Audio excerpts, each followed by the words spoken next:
So hey guys, it's Evie, welcome back to my channel. So for today's video, I thought I'd do another uni advice video. The last one I filmed with these was after my first term of uni, and you guys seem to really like it. So yeah, for today's video, I thought I would share some things I wish I knew before starting university. Yeah, like some advice and tips that I wish I would have known when starting. So yeah, hopefully this is useful for anyone that is starting uni this September. So yeah, I'll just get straight into it. So number one, get familiar with your surroundings as early on as possible. I think it's so important at the start of term to get familiar with where you are, whether that's just on campus, because campus is a big place. There's so many different like facilities and just different routes you can take around it, so just get familiar with where you're staying, so on campus, but also just like your town. Get familiar with the bus route, the train route, how far it is to get to the nearest town. Other than the events during the evening, you're not really doing as much during the day, so this is a really good opportunity to get familiar with everything. It's also not going to be as busy on campus because all the other year groups won't be on there, so it means it's a lot quieter. The facilities are also less busy. So for example, I think I went to the library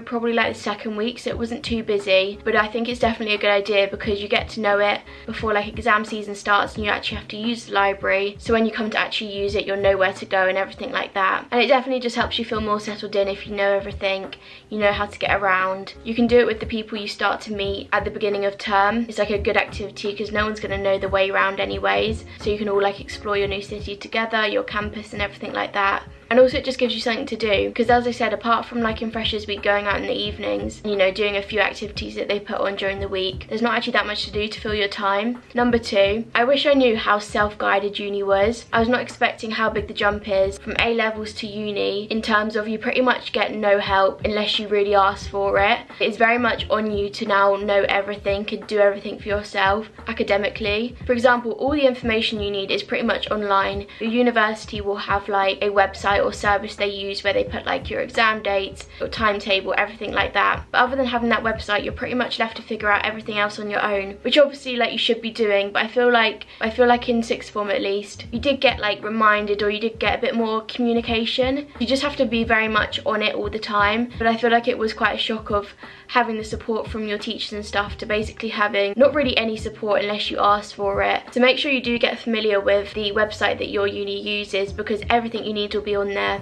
The third thing I wish I knew is how important it is to get organised really early on and quite quickly. I think in the first few weeks where you don't really have a routine, you're obviously in a new environment, you can become quite overwhelmed if you don't form good habits quite early on. But I feel like it is really important to try get into a good routine, get organised by having a meal planner. I found really helped me. I also found I used a website called Notion a lot. Notion's a really good like customizable website. You can use it for pretty much everything. They have like lists and timetables, and you can really, as I said, customize it to how you want it. It's just a great planning tool, so I'd really recommend using Notion. It's obviously online, so you don't need to like bring around a notebook with you, but also if you do like a physical notebook, get a diary or get a planner, write out your timetable, and it should help you to settle in easier. Number four, I wish I knew how different the timetabling was to like school in sixth form. When I saw my timetable for the first time, I was really shocked, like I couldn't quite believe it. University timetabling is so different to being at school. For example, in second semester, one of my lectures didn't finish until 7 PM, which I just thought was crazy, especially if you're a second year and you're travelling like off of campus. To be getting back from uni at like 7:30 at night just seems really wrong, especially going from being at school where you probably finish about 3-4 o'clock. I feel like 7 o'clock is like the evening, like that's past dinner time or it's at dinner time. I was like, why do I have nothing all day then have one lecture at like 6 till 7? You do get used to it quite quick, but it is quite annoying how it's just so sporadic. Also sticking with the timetabling, some days you can have absolutely nothing on, some days you can have like one lecture and that's it, and then other days your day can be so jam-packed. Like I remember one time I pretty much had lectures and seminars from 9 AM till 7 PM, and I also know a lot of my friends complained about the fact that they sometimes had lectures back to back from like 11 till 3, which is obviously like across the whole of lunchtime. But yeah, timetabling is pretty weird, so make sure to keep that in mind. However, sticking with timetabling, another thing I wish I knew is that you can actually ask for your timetable to be switched around. You do have to have good reasoning. Like I remember in first term I asked to switch my timetable because I had football practice at the same time as one of my lectures. But again, with that, like football practice was at 6 o'clock, so I wasn't expecting to have to ask to switch it, because I thought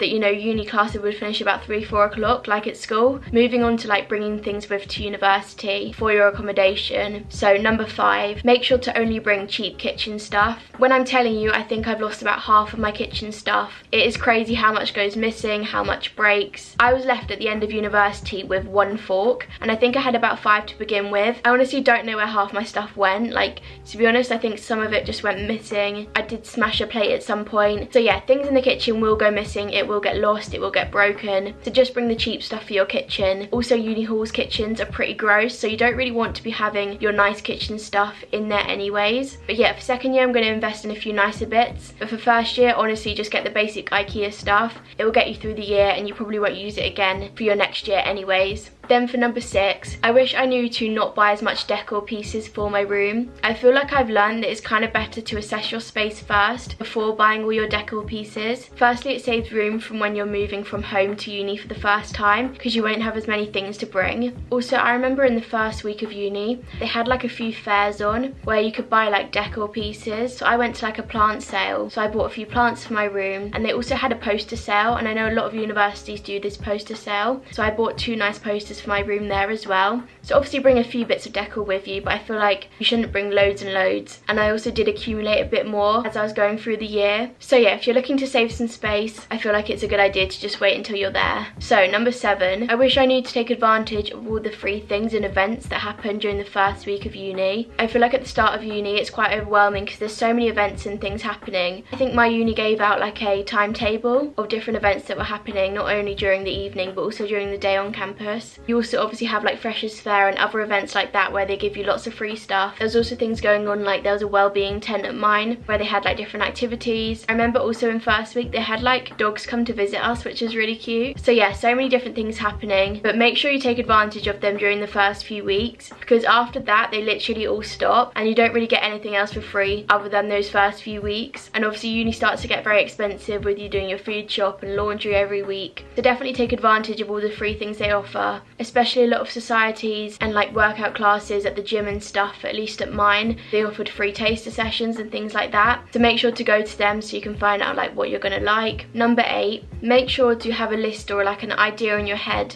of the kind of societies that you're thinking of joining. I mentioned on here before that I've joined women's football, and I kind of knew before I started uni that that's the one I wanted to join, and I feel like it was really helpful because it meant during Freshers Fair I could look for that stall and go and sign up. So rather than just like dawdling around, which obviously I did for the most part, but I also made sure that I had at least signed up to something. So yeah, have in mind when you go to the fair what kind of ones you'll want to join, so you can go up to them, ask some questions if needed as well. Because whilst I enjoy being part of the football society, I kind of wish that I joined another one which wasn't like sports but like something else, like I could have joined the business society because I do marketing, which I still might join next year to be honest. So number 9, I wish I knew so many more things about the different exams. I did not realise how many different types of ways you can be assessed at university. Obviously going from A levels where you pretty much just do coursework or you do your written exams. I don't know why, but I kind of just assumed that with going to university it's just like essays. I feel like that's kind of what I had in my head. I feel like on social media you always see people writing essays and talking about references and things like that, so that's what I assumed mine was going to be like, but I just didn't realise there was so many different other ways of being assessed at university. For example, for my course I do a lot of group presentations, I've wrote a lot of reports, I've done a lot of online exams. So yeah, I'd recommend maybe looking up beforehand how you're going to be examined. Finally, number 10, I just wish I knew how quick first year goes. It feels like it's been the quickest year of my life, so just really make the most of your first year. Also try to make the most of the convenience of living on campus. That is one thing I'm definitely going to miss next year. It literally took me about 5 minutes to walk to my lectures. I literally had a co-op right opposite me as well, so if I'd run out of something I could just pop downstairs. So yeah, it was just really convenient living on campus, so I'm definitely going to miss that. And yeah, just make the most of all the opportunities of first year. Try join societies, they're a really good way to make friends, and also remember that it is only your first year. There's not too much pressure on it as long as you pass. As I said, it will literally go by so fast. So yeah, I hope you found this video useful. I'm looking forward to filming my journey of going into second year, but for now I've got loads of summer videos planned, so I'm looking forward to sharing them with you guys. And yeah, I will see you in my next video. Bye guys.